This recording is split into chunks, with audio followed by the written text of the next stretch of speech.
un discurso del primer ministro de la República Islámica de Pakistán, Su Excelencia Imran Khan. Pido protocolo que acompañe a Su Excelencia. Tengo el gran placer de dar la bienvenida al señor primer ministro de la República Islámica de Pakistán, a quien invito a dirigirse a la Asamblea General.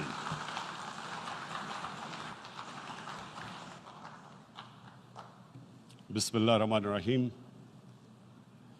Iyyaka na'budu wa iyyaka nasta'in. Mr. President, Honorable Secretary General,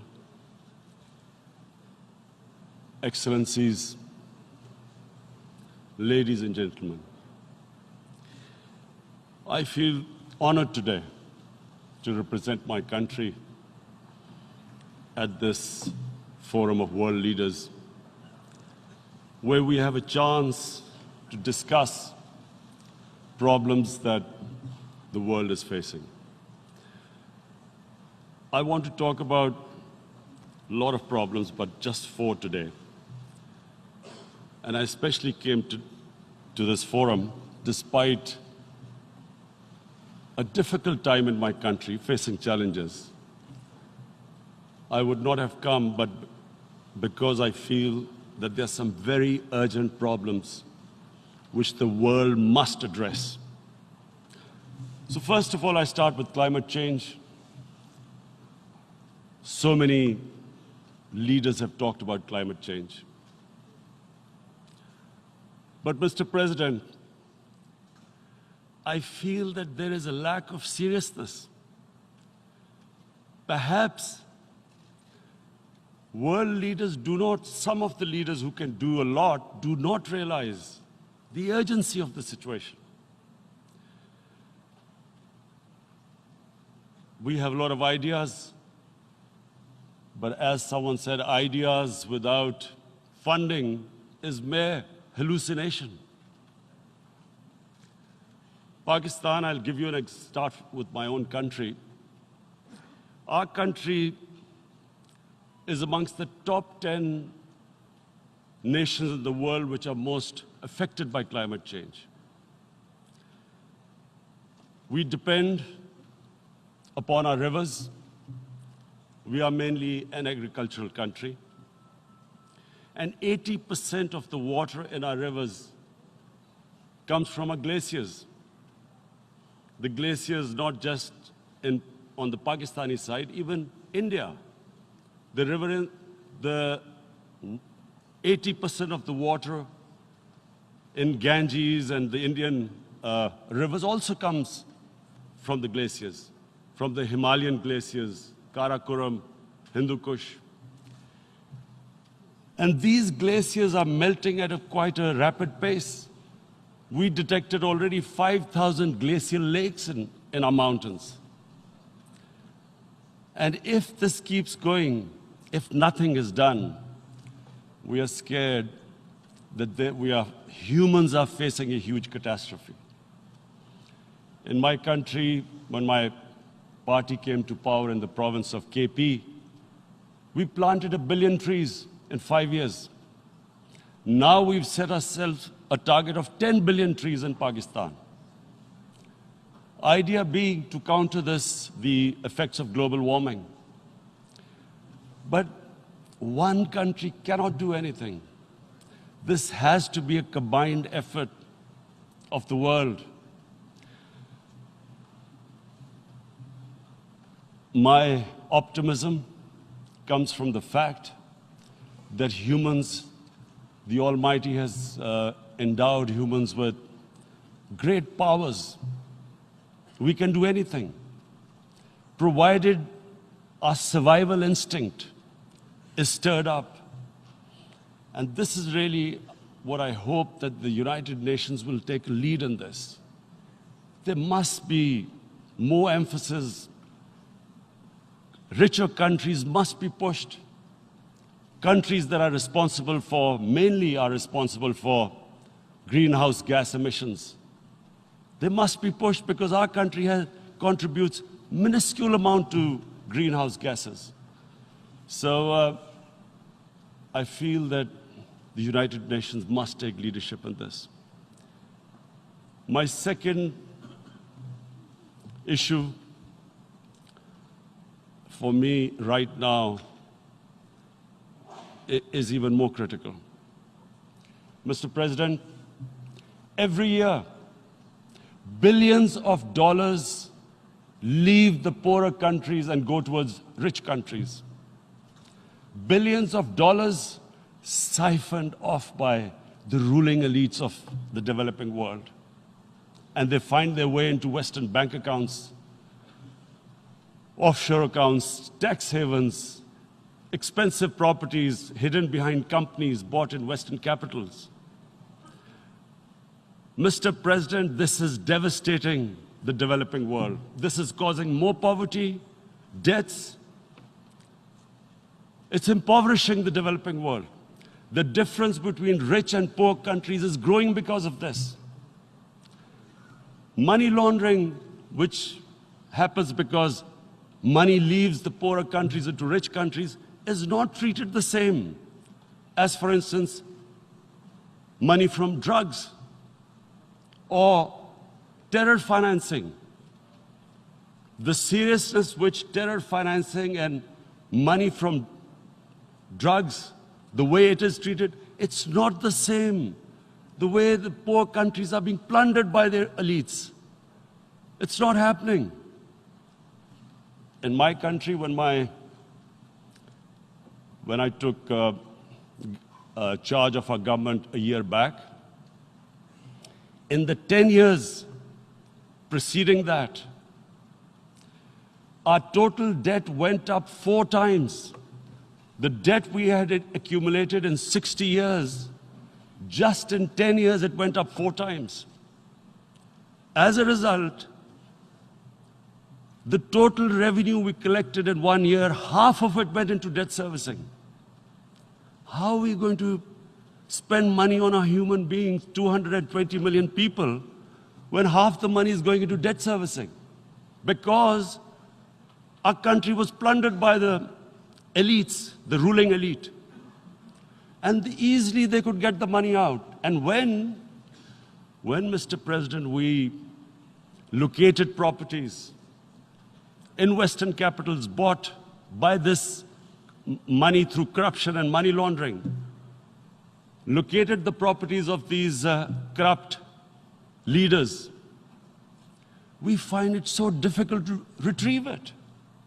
That money, if we retrieved that money, we could spend on our human beings. But it's so difficult. The laws protecting these criminals.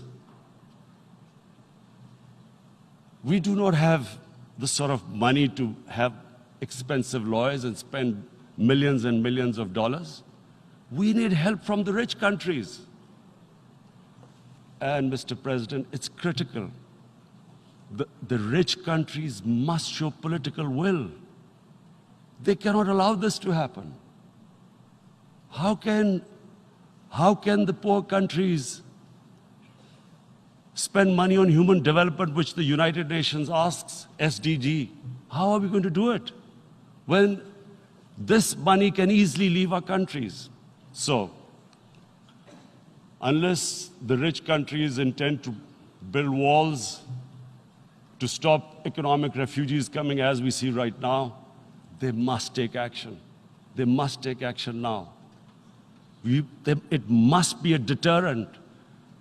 Corrupt ruling elites should not be able to take money out easily and park it into foreign bank accounts and into these properties abroad.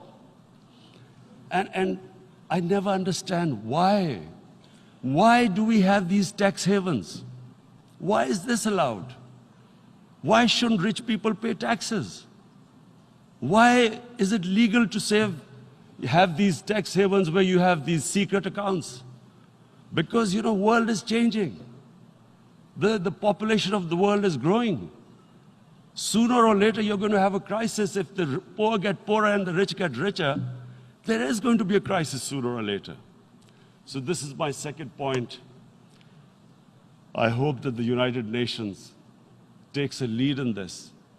It involves the IMF, the World Bank, Asian Development Bank. They must find a way of stopping this plunder of the developing world. My third point is Islamophobia. There are 1.3 billion Muslims in this world. There are millions of Muslims living in other countries, European countries, in the US, as minorities. Islamophobia, since 9/11, has grown at a pace where it is alarming. Human communities live together. There should be understanding amongst them.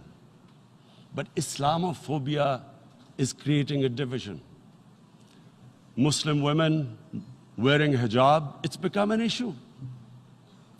It's become an issue in some countries. Hijab is some sort of a weapon. A woman can take off her clothes in countries, but she can't put on more clothes. How is this happening? Because of Islamophobia. And how did this Islamophobia start? After 9/11. And why did it start? Because certain Western leaders equated terrorism with Islam. Islamic terrorism. Radical Islam. What is radical Islam? There is only one Islam. And that is the Islam we follow of Prophet Muhammad sallallahu alaihi wasallam. There is no other Islam. Radical Islam, Islamic terrorism, what message did they send to people in the West? And why is there Islamophobia? How is a person in New York, in the Midwest, in the US, in European capital, how is he going to distinguish between who is a moderate Muslim and who's a radical Muslim? Because terrorism has nothing to do with any religion. This Islamic terrorism, Islamic radicalism, and sadly used by leaders, this has been the main reason for this Islamophobia. And it has caused pain amongst Muslims. We in Muslim countries watch this Islamophobia traveling abroad, and it's getting worse. And may I just say, Mr. President, that in European countries, it is marginalizing Muslim communities. And we all know that marginalization leads to radicalization.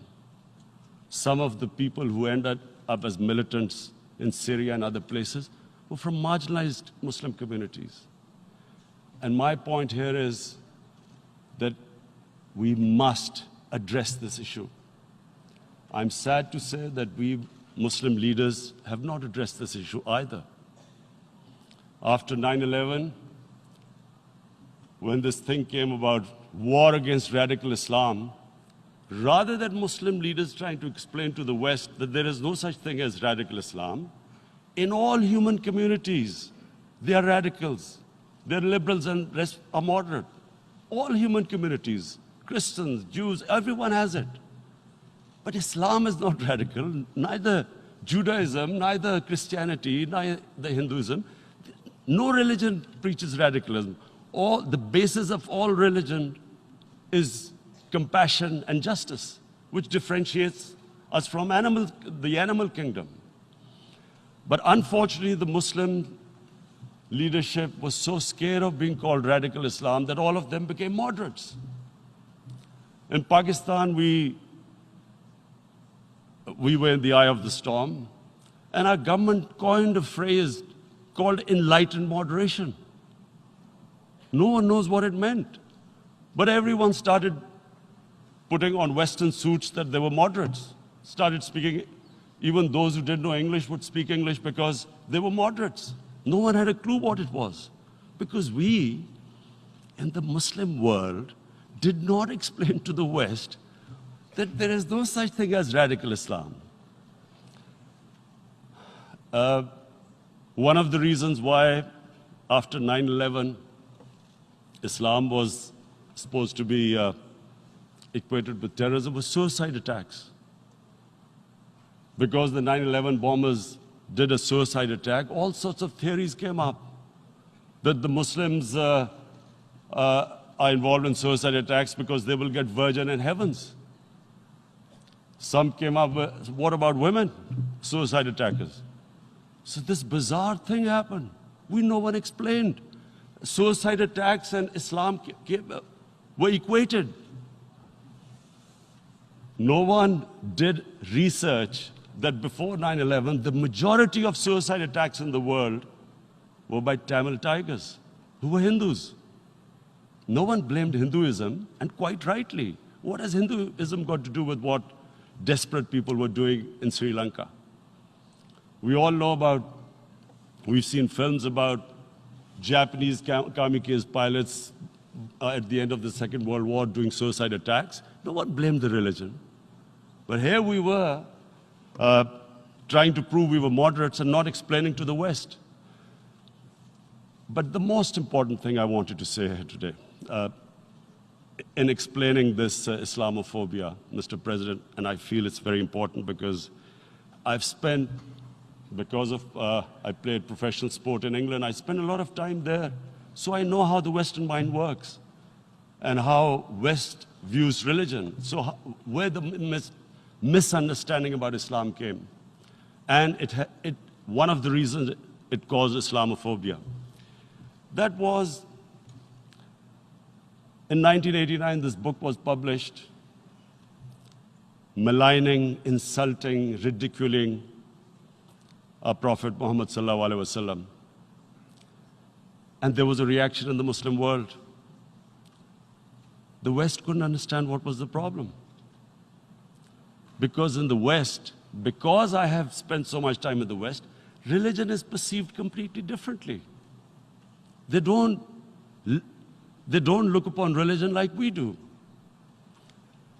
And so, Islam was supposed to be an intolerant religion. It was against freedom of expression. And Islam took a real beating 30 years ago. I still remember it became a watershed. And every 2 or 3 years, someone would malign our Prophet, peace be upon him. There would be a reaction by the Muslims. And again, it was Islam, an intolerant religion. Again, this time, I blame a certain section of the people in the West who deliberately provoked this, knowing the impact it would have. But the majority of the people in the West didn't understand. This is where, again, Muslim leadership let the Muslims down. We should have explained to them what our Prophet, peace be upon him, means to us. So in 1 minute, I'll try and explain what he means to us. Our Prophet was the witness to the divine book, the Holy Quran. The Holy Quran is the book of guidance for Muslims, and the Prophet's life was living the Quran. He was an example of what the Quran guided us to be. So he is the ideal we all try to get to. The Prophet created the state of Medina, the first state in Islam. That state was the basis of a Muslim civilization which became the predominant civilization for the next 700 years.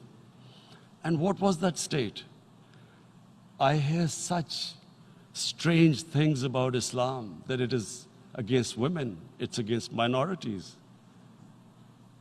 The first state of Islam in Medina, it was the first time a welfare state was set up. The state took responsibility of the weak, widows, orphans, poor people, handicapped. It taxed the rich, spent the money on the poor. The state announced that all human beings are children of Adam, hence equal, whatever the color of their skin. the state announced, the Prophet announced that, and slavery, the whole system depended on slavery as it did for many years in the Western societies. The Prophet said that one of the greatest deeds is to free a slave. But because the society depended on slavery, he said, but if you have to treat them as an equal member of the family. And as a result, something happened in a Muslim world which hasn't happened in any other civilization. Slave dynasties appeared. Slaves became kings. The Mamluks, slaves who ruled Egypt. In India, there were slave dynasties. And then, with minorities, again, you hear that Islam is supposed to be against minorities. Let me just make this clear.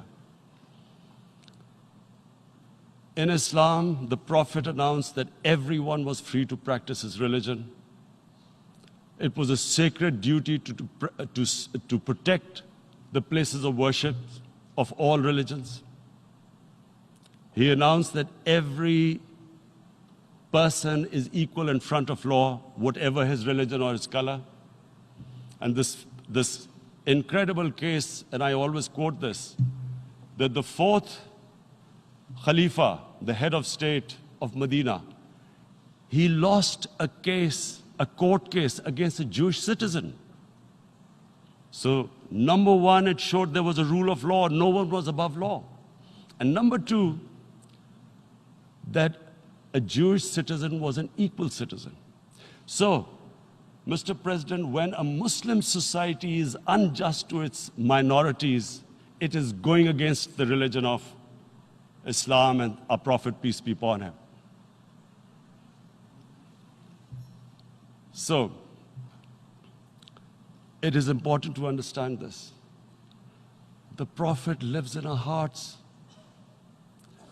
When he's ridiculed, when he's insulted, it hurts. As we human beings understand one thing: the pain of the heart is far, far, far more hurtful than physical pain. And that's why the Muslims react. And I always thought that if I ever had this stage, I would try and explain this to the world community, especially to the Western community, because having lived in the Western community, people didn't understand this. When I first went as a teenager to England, there was a comedy film on Jesus Christ. It's unthinkable in Muslim societies. So we need to explain that, look, in a human community, we must be sensitive to what causes pain to other human beings. We have, in the Western society, and quite rightly, the Holocaust is treated with sensitivity because it gives the Jewish community pain. That's all we ask, that do not use freedom of speech to cause us pain by insulting our Holy Prophet. That's all we want. And now, the number fourth point, Mr. President, and this is the most critical point, is the reason why I especially came here. It is about what is happening in Kashmir. Before I go on this, I want to make one thing clear, that when we came to power, my first priority was that Pakistan would be a country which will try its best to bring peace. We had been through this war on terror. We joined the United States war on terror after 2001. And Pakistan went through one of its worst periods where 70,000 Pakistanis died and over 150 billion was lost to our economy. And Mr. President, I opposed the war because in the 80s, Pakistan had joined the Western countries in what was the freedom struggle then in Afghanistan against the Soviets. And it was funded by the Western countries. These Mujahideen groups, which were treated in guerrilla warfare, were trained by Pakistan Army, funded by the Western countries, and especially US, and they waged what was a freedom struggle in Afghanistan. The Soviets called them terrorists. We called them freedom fighters. 1989, the Soviets retreated. The Americans packed up and left. Pakistan was left with these groups. Come 9/11, Pakistan joined the United States in this war on terror. And now our government was supposed to, the reason why I opposed joining this war, because here we had indoctrinated them in jihad, meaning freedom struggle against foreign occupation. Now, because we had joined the US, and the US had occupied Afghanistan, now we were supposed to tell them that, no, this is not freedom struggle and jihad, it's terrorism. So that's why I tried to tell then government that, stay neutral, because you will have leverage over them. You will be able to control them. But if you join them, you become collaborators, and they will attack you, which is what happened. They turned against us. We went through a nightmare. 70,000 people killed in a war we had nothing to do with. No Pakistani was involved in 9/11. Taliban were in Afghanistan. Al-Qaeda was in Afghanistan. What had we to do with it? 70,000 Pakistanis died.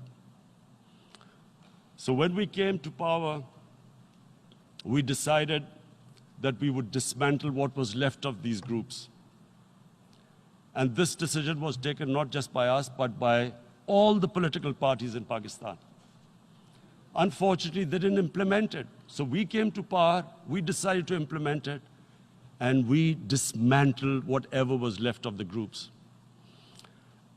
And I know that India keeps accusing us that there are these groups there. I would like the United Nations to send observers, see for themselves what we've done. No Pakistani government would have dared to do this because it would have created strife.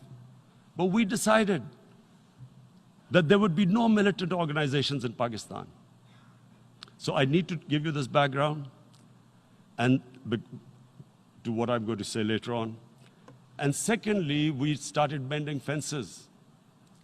I invited the Afghan president. We developed a relationship with Afghanistan. We had problems with Iran. We mended fences there. And then India. Now let me just give you a little background about my relationship with India. Because of cricket, and cricket being it's a passion in the subcontinent, I had great following in India. I have friends in India, and I loved going to India. So immediately, when my party came to power, the first thing we did was to immediately reach out to India. And I spoke to President Modi, and I said, look, we have similar problems. Climate change, poverty, let's get together. Let's resolve our differences through trade. Let's build a relationship on trust. Prime Minister Modi told me that, there were terrorist attacks from Pakistan. I said, we have problems with you. There are terrorist attacks which we know are instigated by India in Balochistan. We caught a spy, Kulbhushan Yadav, who admitted what the sabotage going on in Karachi and Balochistan. So we said, look, let's leave that behind. Let's move forward. Our main priority should be our people. The highest number of poor people live in the Indian subcontinent. Unfortunately, didn't make any headways. Our foreign ministers were supposed to meet on this in the UNGA last year. India canceled it. We thought that it's their election coming up. It's a nationalist, ultra-nationalist party. it doesn't want to cozy up to Pakistan. So we thought, okay, we'll wait till the elections. Meanwhile, a 20-year-old Kashmiri boy, whose father said was radicalized by the security forces in Kashmir, blew himself up on an Indian convoy. Immediately, India blamed us. I spoke to the Indian public on television. I said, if you give us any iota of proof, we will immediately take action, because we've clamped down on these groups. Rather than sending us any proofs, they sent their jets in, they bombed us. We retaliated. A jet, 2 of their planes were shot down, 1 pilot bailed out in Pakistan. We immediately returned the pilot, saying that, look, we do not want any escalation. Rather than taking that as a peace gesture, the entire campaign, almost the entire campaign of Mr. Modi in the election was how he had taught Pakistan a lesson that jets had killed 350 terrorists. Complete lie. They had just killed about 10 trees of ours, which was quite painful given that, we are growing all these trees. He then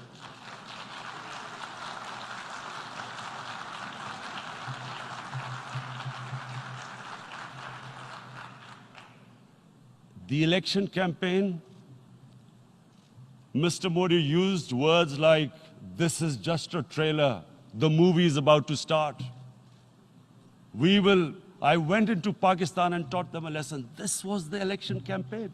Okay, so we thought, us politicians make all these statements to win elections. So, okay, after elections, we'll get back to our normal relationship. Well, the moment the elections ended, we approached India, no response, but then we discovered they were trying to push us in the fat of blacklist to bankrupt us. That's when we realized there was an agenda. And that agenda became obvious on the 5th August when India went against 11 United Nations Security Council resolutions, which say that Kashmir is a disputed territory and the people of Kashmir have the right of self-determination. They went against that.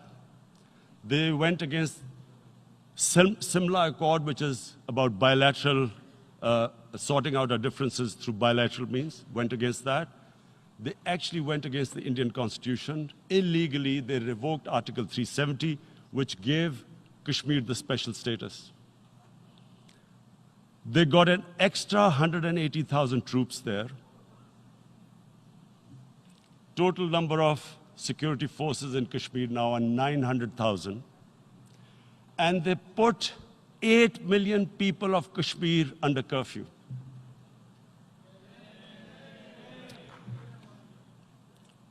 Mr. President,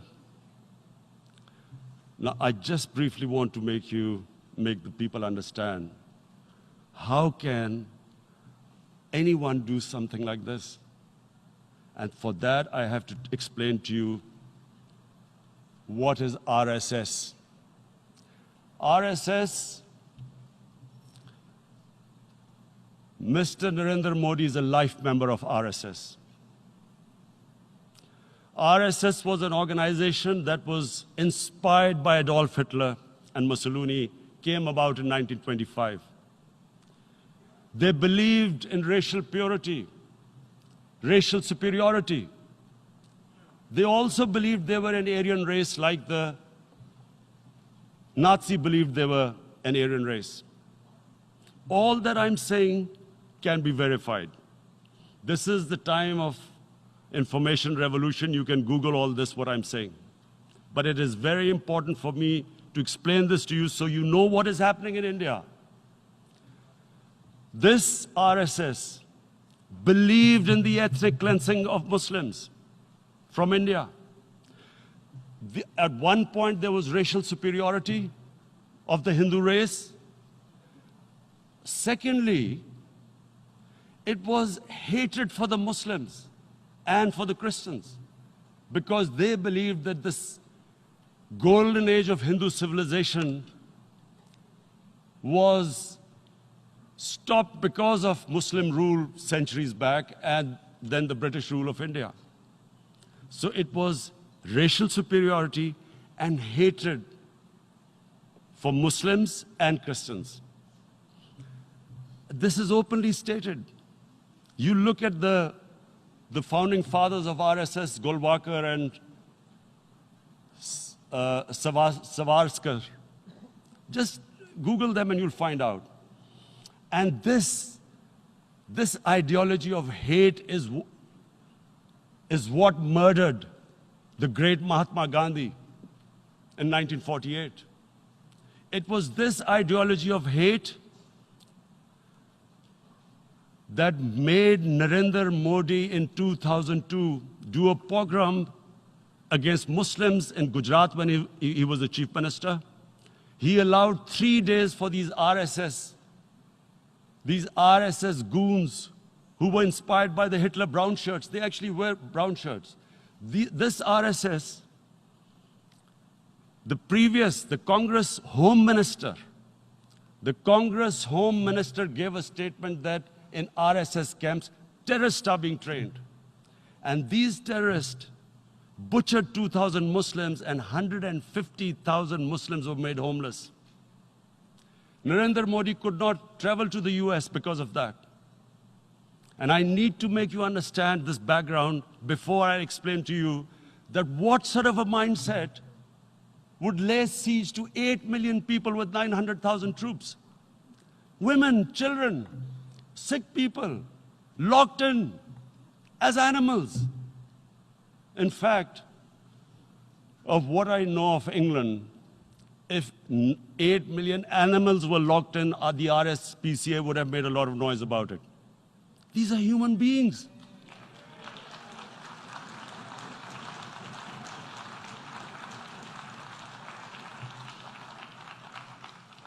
And Mr. President, what comes with racial superiority, these illusions of Aryan superior race, is arrogance.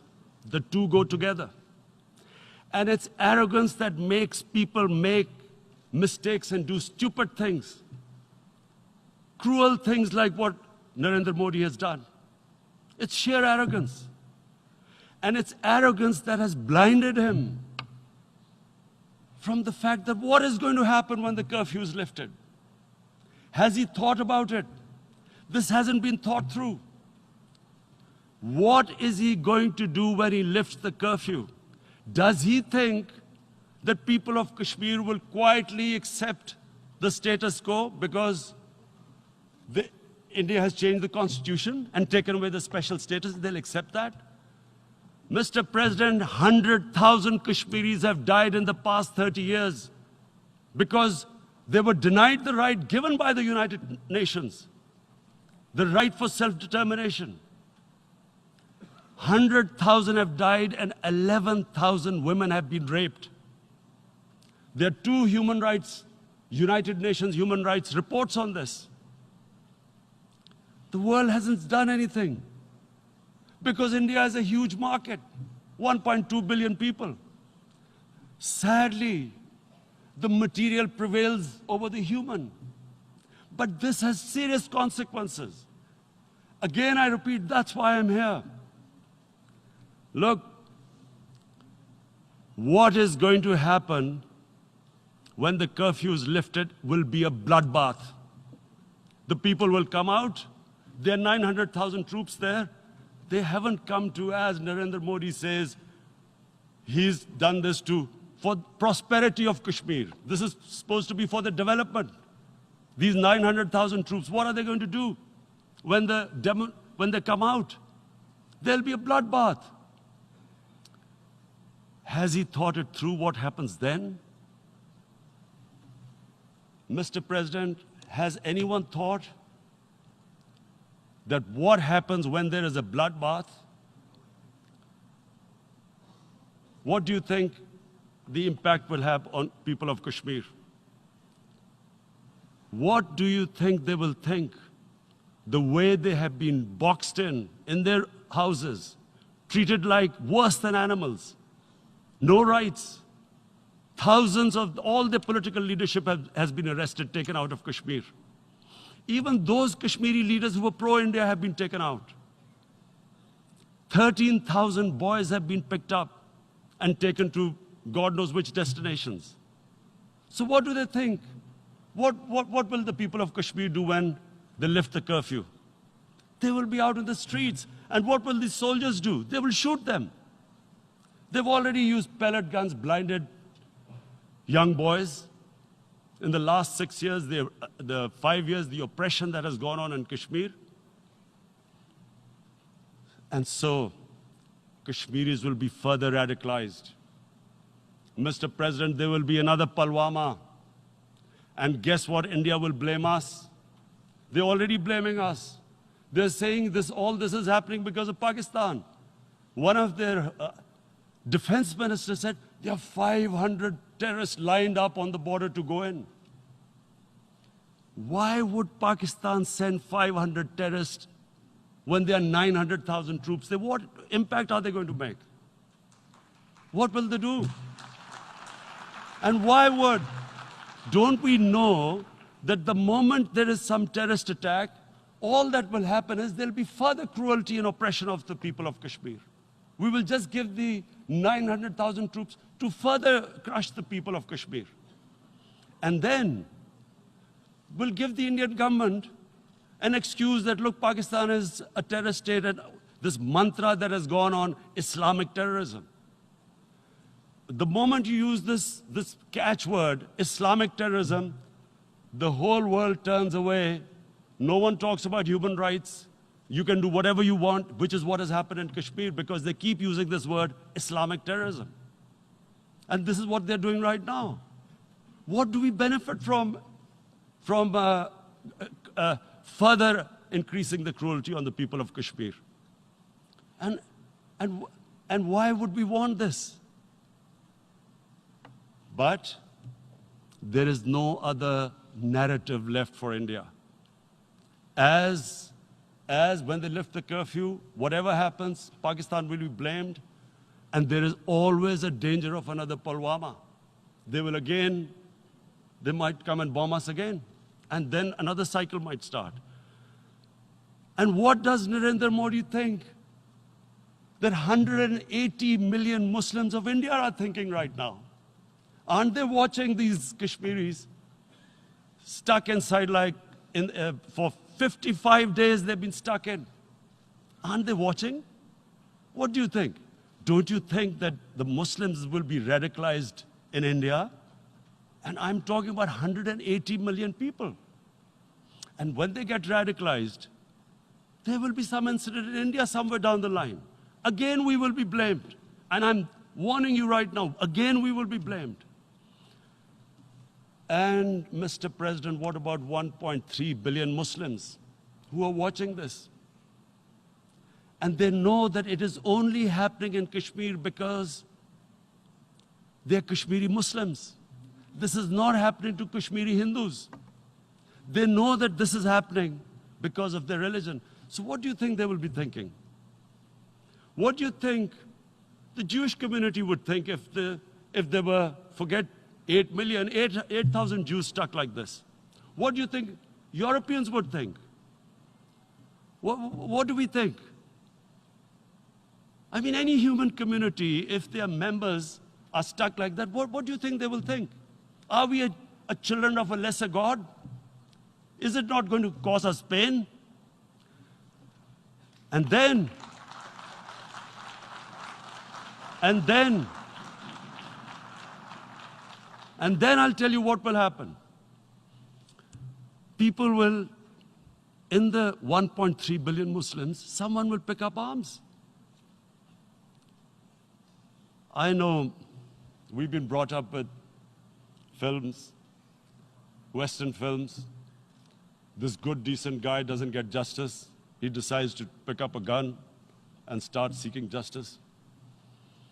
There was a film made in New York, famous film called Death Wish. This guy gets mugged by and his family, his wife gets killed or something. He can't get justice. He picks up a gun and he goes around shooting muggers. And the whole cinema cheers him on. So what do you think the Muslims are thinking right now? If there is a bloodbath, there will be Muslims becoming radicals, not because of Islam, but because of what they will see, that there's no justice when it comes to Muslims. There were Rohingya Muslims, Myanmar, who are, God knows, almost 1 million people out, ethnic cleansing. What was the response of the world community? So what do you think will be the response of 1.3 billion Muslims? I picture myself. I'm in Kashmir. I've been locked up for 55 days. I have heard about, and there are rapes, Indian Army going into homes, soldiers. Would I want to live this humiliation? Would I want to live like that? I would pick up a gun. You're forcing people. You are forcing people into radicalization. When people lose the will to live, what is there to live for? And this is what, if you can do this to human beings, you are actually radicalizing people. And so, Mr. President, I want to repeat here, this is one of the most critical times. There will be a reaction to this. Pakistan will be blamed. 2 nuclear-armed countries will come face to face like we came in February. And before we head in that direction, the United Nations has a responsibility. This is why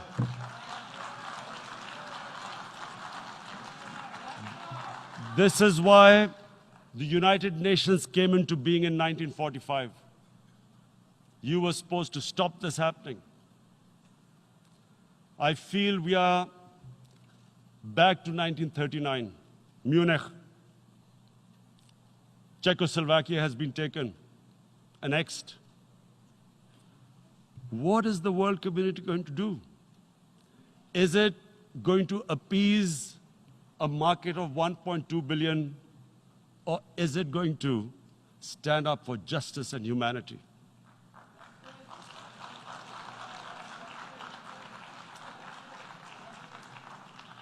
If this goes wrong, you hope for the best, but be prepared for the worst.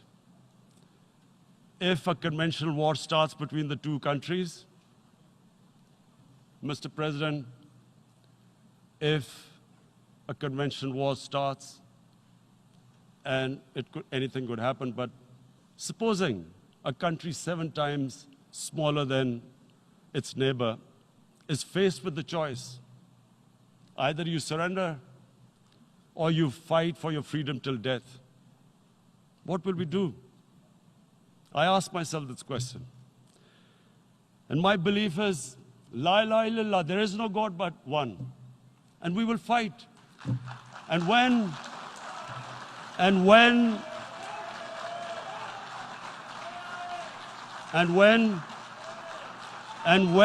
a nuclear-armed country fights to the end, it will have consequences far beyond the borders. It will have consequences for the world, which is why I repeat I'm here. Because I'm warning you, it's not a threat, it's a